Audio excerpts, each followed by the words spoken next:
The lights are on at Falcon Park. A beautiful day gave way to a beautiful night for the nightcap here between the number 7 seed St. Joseph's from Long Island and the number 2 seed Salisbury College. Leadoff hitter for St. Joe's, the 7 seed, so technically the road team is Tyler Costa. Sharply hit ground ball to first base. Quick work made of that by Jay Perry, the first baseman. Number 34, Lou Doria.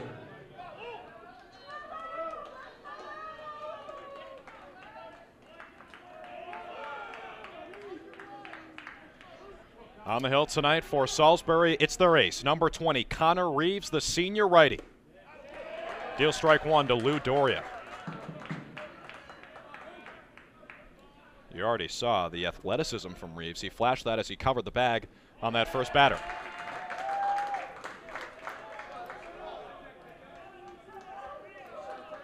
Oh, 0-2 the count to Lou Doria, the left fielder for St. Joseph's. A 208 hitter on the season. Tailing fastball missed outside from Reeves. Take a listen to these stats, and I dare you to find me a better pitcher in D3 college baseball than Connor Reeves. 13-3 on the season, 11 starts and 19 total appearances. 1-2 pitch fouled off. And the ERA, here's the kicker.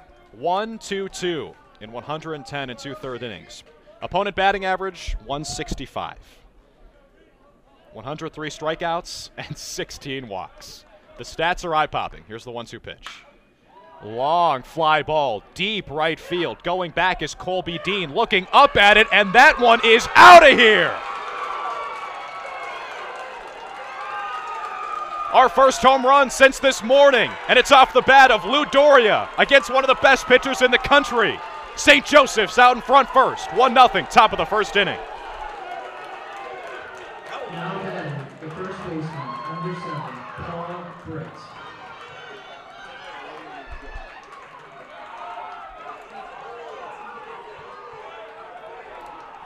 Lou Doria goes yard, and that's an understatement. He sent that one into the stratosphere. That one hung up there for what felt like 10 seconds.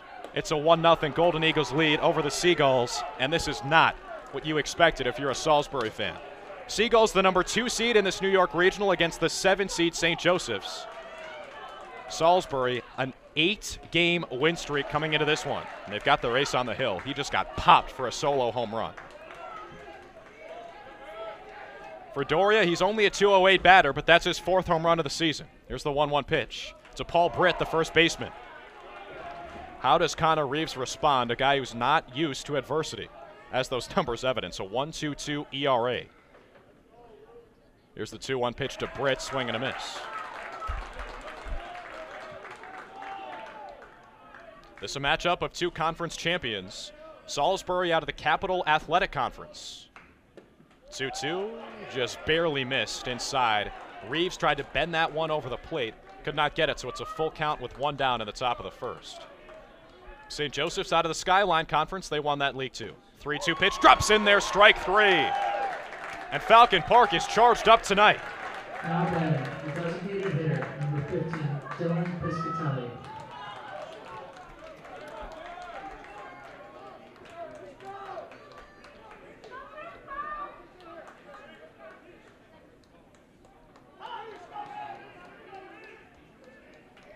You take a look at Connor Reeves' game log, it's not very often that he allows a run in the first inning. That one off his glove, off the bat of Piscatelli, cannot be fielded by the second baseman, Will Gutenkoost. And it's an infield single for Dylan Piscatelli. Off a couple of gloves, but a hard hit grounder on the first pitch he sees. Give him a hit. The designated hitter for St. Joe's.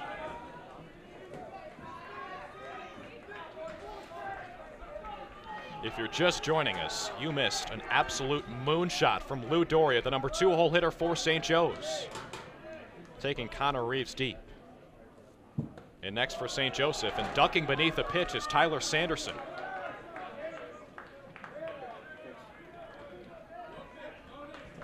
Sanderson just 5'7", standing in the righty box. If you were a couple inches taller, you might be decapitated right now. Pickoff attempt over to first base. Piscatelli slides back in safely. Tyler Sanderson, a Skyline All-Conference first-teamer this year. Batted .359, 36 starts. The 1-0 on the way from Reeves. Catches the outside edge with a fastball 1-1.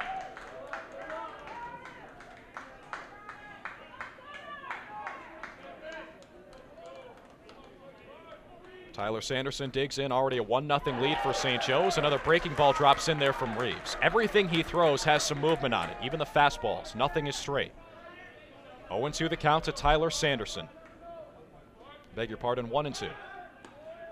Pick off over to first base. Piscatelli back in safely head first.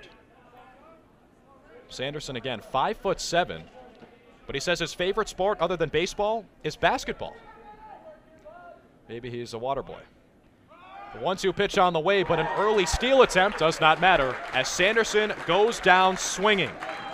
So 2 strikeouts in the top of the first for Connor Reeves, but he also gives up the solo blast to Lou Doria, sends it skying into the night here at Falcon Park, and it's a 1-0 ball game. St. Joe's on top of Salisbury.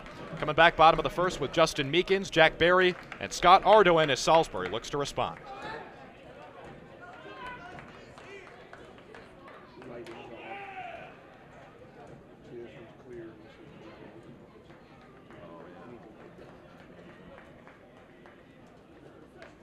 Who's on that camera?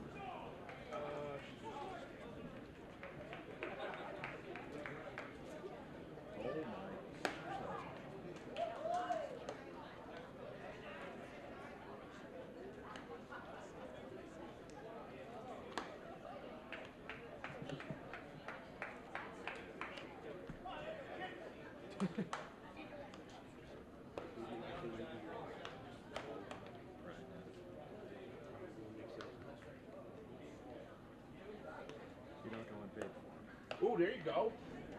No, that's 5. Leo GTO. It's a good one, though. It's a good guess. Yeah, he did. Last year. Or not last year. A couple years ago.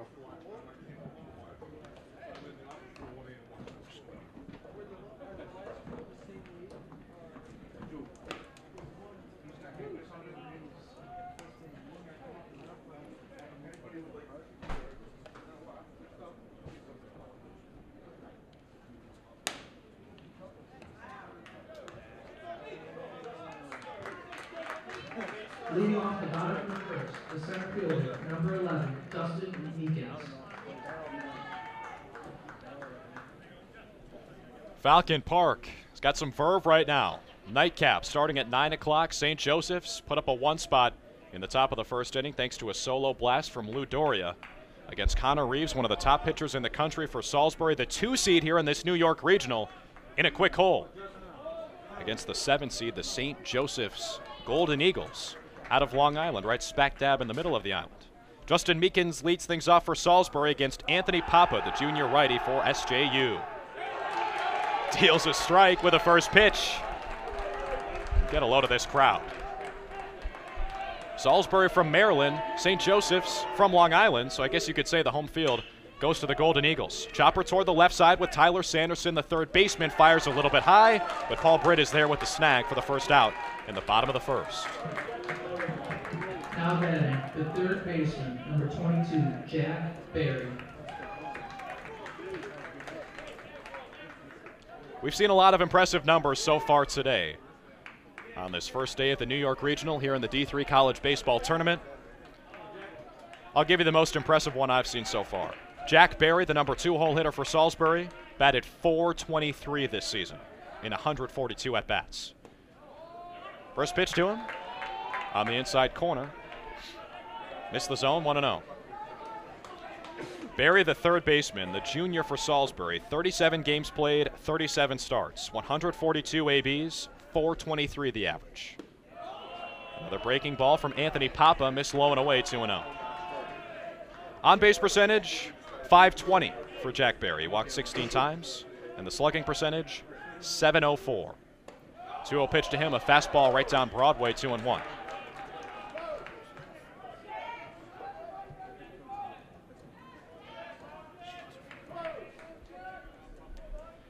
Berry out of Laurel, Maryland. One of the top players in the nation this year.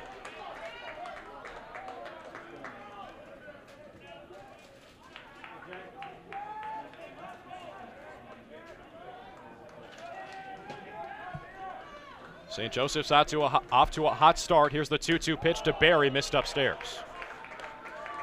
Starting pitcher for SJU tonight, Anthony Papa, 7-5 on the season.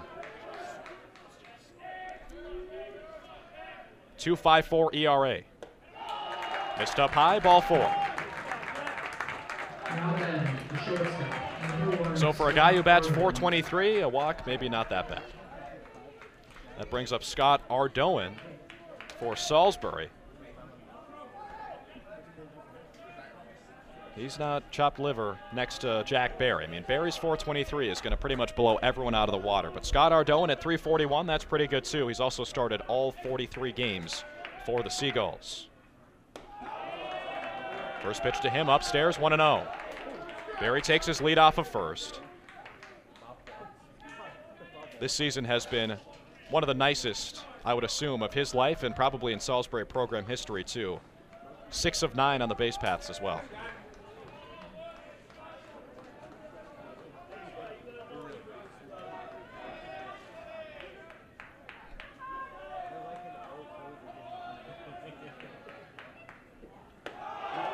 Fastball missed up high, and the fans and the players might be more into this game than any game we've seen so far. Plenty of fun action today at Falcon Park. Gorgeous day for baseball, and they delivered in a big way. Here's the 2-0. That fastball paints the outside corner, 2-1. Take you back to the first game we saw was the 4-seed Baldwin Wallace against the 5-seed Swarthmore. The joke around the park today, you might as well call them Swarthmore. They put up 20 hits and 11 runs in an 11-6 win over the 4-seed. There goes Barry trying to dig for second base. The throw from the catcher on the way, and it's in time. Daniel Campanelli guns down Jack Barry after he walked, got a little greedy. It's the second out in the bottom of the first. I believe that is the first caught stealing we've seen today. Plenty of stolen bases, lots of aggression on the base paths. And Campanelli, the first one to use that cannon of an arm to throw someone out. Here's the 3-1 pitch.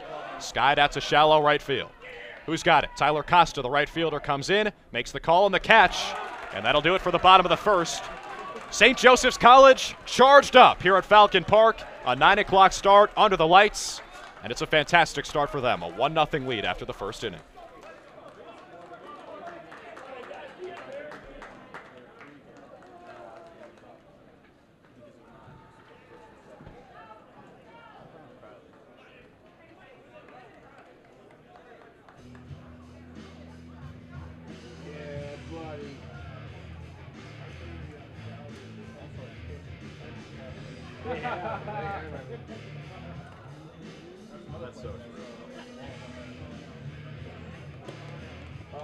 After they saw what time the Cortland game ended, they're like, screw that, man. We got a solid 3 hours.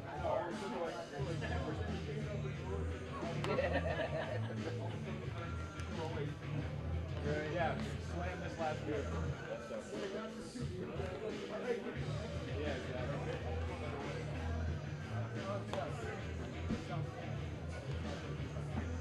I love the energy, though. The whole team.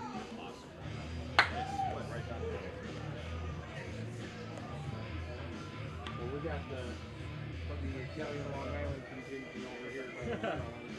We got the well, it's the, we've been here before. Now batting, the shortstop, number 21, Anthony Rucci. Back at a high-energy Falcon Park for the 9 o'clock start between St. Joseph's and Salisbury. Right now, not what you would expect. The 2-seed Salisbury down 1-0 after an inning, thanks to Lou Doria's solo bomb back in the top of the first. Anthony Rucci starts things off for SJC here in the top half of the second against Connor Reeves, the senior righty for Salisbury. If anyone wasn't expecting that start, it's probably him. His ERA is 1.22 this season. He's been an unbelievable force for Salisbury all year. Rucci chops it right off the plate. It's 1-1. Some of the numbers on this Salisbury team are nothing short of incredible. .423 is the top batting average for their hitters. That's Jack Barry, third baseman who bats in the 2-hole. 1.22 is the top ERA, and that is really, really mind-boggling. And you see exactly why here. The incredible moving fastball combined with the big hook of a curveball that moves vertically and horizontally. The 1-2. There's that curveball again. Rucci waits on it and pokes it out to right center field. Moving over is Meekins, and he makes the play. Now batting, the center fielder, number 23, Matthew Burnett. Good contact for Rucci right off the end of the bat, going with that pitch.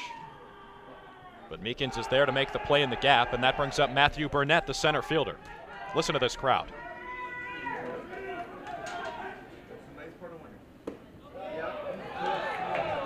It's every pitch. Every pitch draws a reaction from one of these two sides. 0-1 the count to Matthew Burnett. Fouls that one off to the right side. I mean, even the most innocuous plays, a foul ball, everyone's pumped up.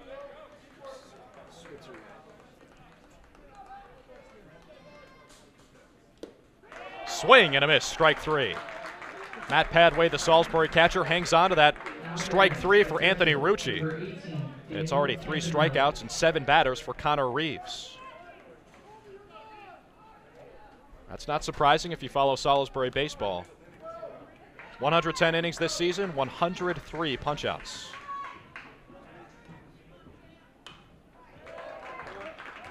Daniel Campanelli in next for St. Joseph's, the guy who gunned down the runner at second base in the bottom half of the first. Reeves from the wind, the 0-1. Finds the inside corner, 0-2. And the thing about Connor Reeves is the only way you can debate his greatness is by debating which number is the most impressive. Is it the 1.22 ERA, the 13-3 record? As this one is skied towards shallow left field. Stays in the infield, and the play is made by the third baseman, Jack Berry. Back to the drawing board for Connor Reeves, and he comes back out and settles into a groove. A 1-2-3 top of the second after surrendering that solo home run in the top of the first. Still 1-0 SJC as we go to the bottom of the second.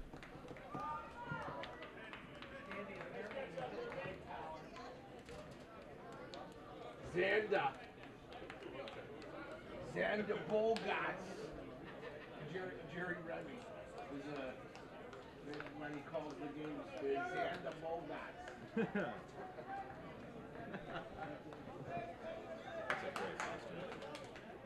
That's a great Boston name. Xander Bogarts. Oh, he goes yard. He goes Xander goes yard. That went all the way to Howard. Yeah. Oh boy. I knew that was coming. Says the man who put the on a strikeout.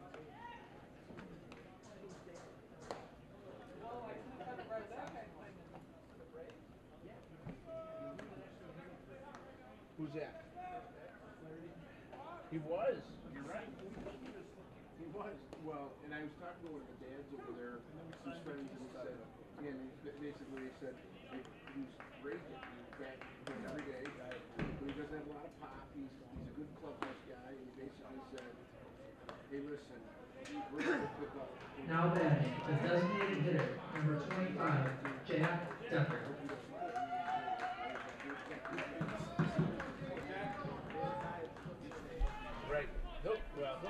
Back at Falcon Park, 1-0 the lead for St. Joseph's. Out of Long Island, they've come here to Central New York. They're looking to knock off the number 2 seed in this New York Regional here in the D3 College Baseball Tournament. Right now on top 1-0, we go to the bottom of the second, and Salisbury back to the dish. Jack Decker in first, the designated hitter, takes strike 1 from Anthony Papa.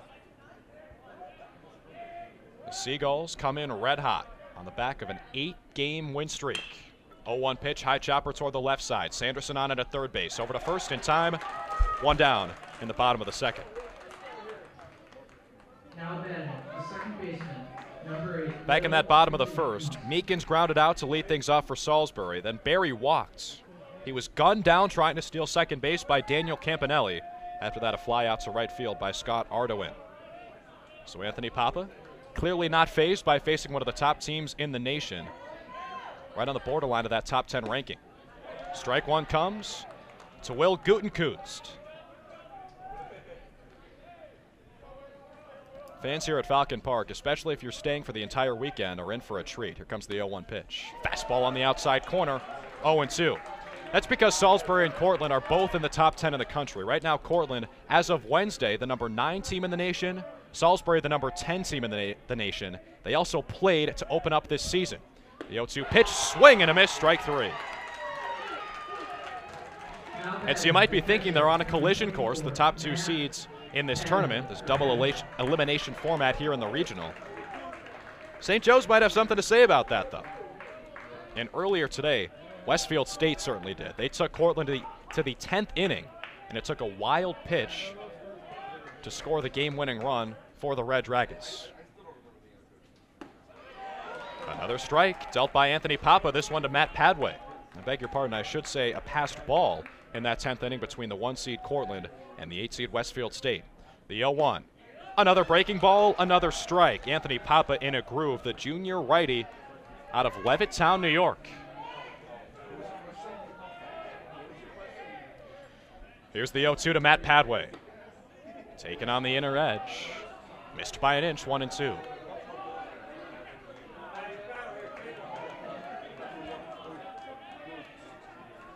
Anthony Papa's a guy who can come out and just shut an opposing team down. Here's the 0-2. Missed up and away. 2-2 the count. You only have to go back a couple of weeks to the conference tournament for St. Joe's in the Skyline Conference against the 3-seed Mount St. Mary to find that. 2-2. Swung on, poked out to shallow right field. Coming on Tyler Costa, it falls down in front of him. And Salisbury's got its second base runner and first base knock of the day.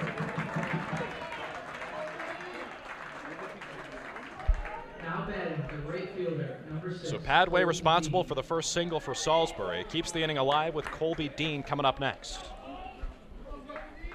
But back on May 4th against Mount St. Mary in the conference tournament, this was the line for Anthony Papa. He goes the full 9 innings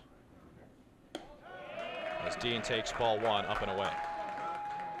Goes the full 9 innings, allows 6 hits and 3 runs, all of them earned. That's the type of workhorse performance you can get from this guy, and that's probably why they're throwing him in this first game of the NCAA tournament. Fastball upstairs, 2-0. Head coach for St. Joe's, Richard Garrett, in his 5th season. Handing the ball to Anthony Papa, his junior righty, standing at 6'1" on the bump. And now he stares at Colby Dean, who's a .328 hitter on the season. Pickoff attempt over to first base. Keeping an eye on Matt Padway. Padway has only stolen 3 bases this year. He's been caught twice. Here comes the 2-0. Missed up and away. 3-0. Salisbury, a team that's pretty aggressive on the base paths. A couple of guys with more than 15 stolen bases in Meekins and Ardoin. The 3-0 pitch. Missed up high, and a 4-pitch walk for Colby Dean. As if this Salisbury contingent needed any more electricity, they might have gotten some there. Maybe a 2-out rally coming.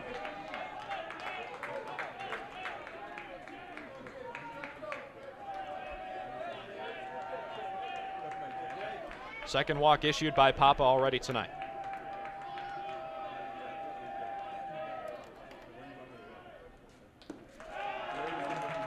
Five straight balls. First one goes to Jay Perry. First baseman for the Seagulls. .277 hitter during the season. Here comes the 1-0. Swing and a miss. 1-1. That time Papa takes a little bit of the juice off and induces a whiff. Perry 6'2", 225 out of Elkton, Maryland. Runners at first and second. Here's the pitch. Swung on. Hard ground ball through the left side of the infield.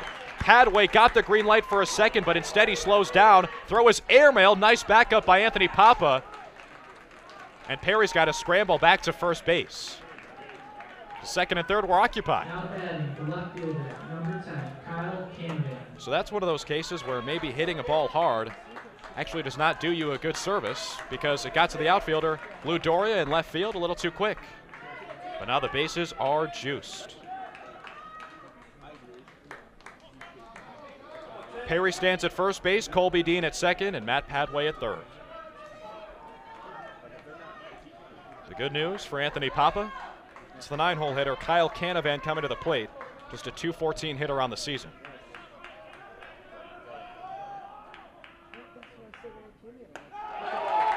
1-0 after the high and outside fastball. And this is a time when the pitching coach comes out to say a few words. No surprise here. It's a get-right moment. Talk things over with your pitcher. Still early in this game. You're nursing a 1-0 lead.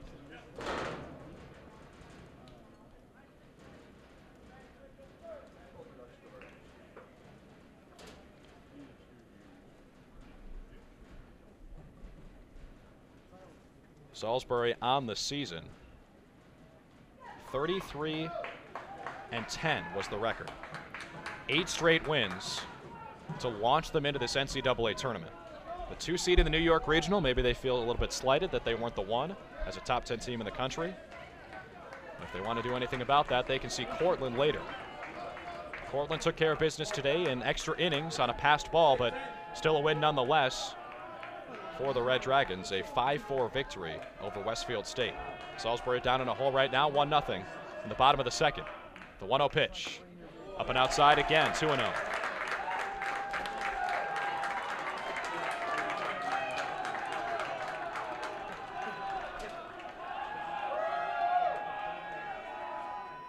Two-0 pitch to Canavan, drops in there, strike one.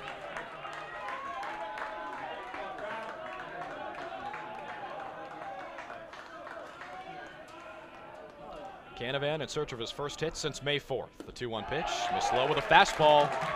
He might not need a hit to drive in a run here. 1 pitch away from an RBI walk that would tie up this game. Papa on the season, 26 walks compared to just 43 strikeouts, so control could be an issue. 3-1, way outside with a fastball. Ball 4, run 1 for Salisbury. We're tied.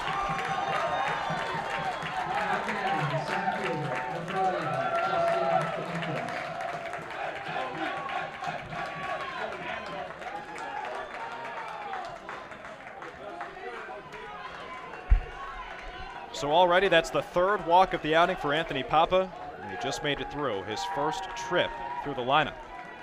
Bases still chucked. Back to the top for Justin Meekins. Hard hit ground ball toward the shortstop Rucci. Cannot field it, and that's another run for the Seagulls. Meekins hops on the first pitch, and it's 2-1 Salisbury on the E6 that allows a run to come home. Now batting, third baseman, number 22, Jack Barry.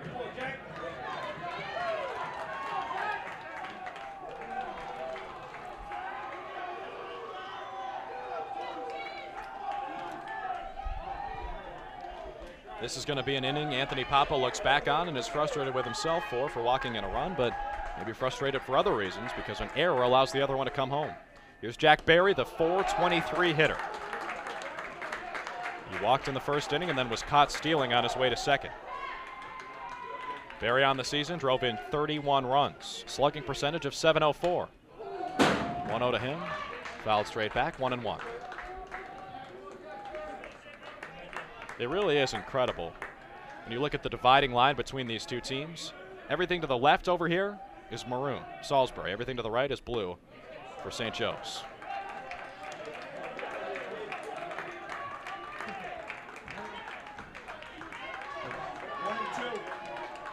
One and two, the count to Jack Barry. Up high with a fastball. 2's across the scoreboard, a 2-2 count, 2 down in the bottom of the second inning where the Salisbury Seagulls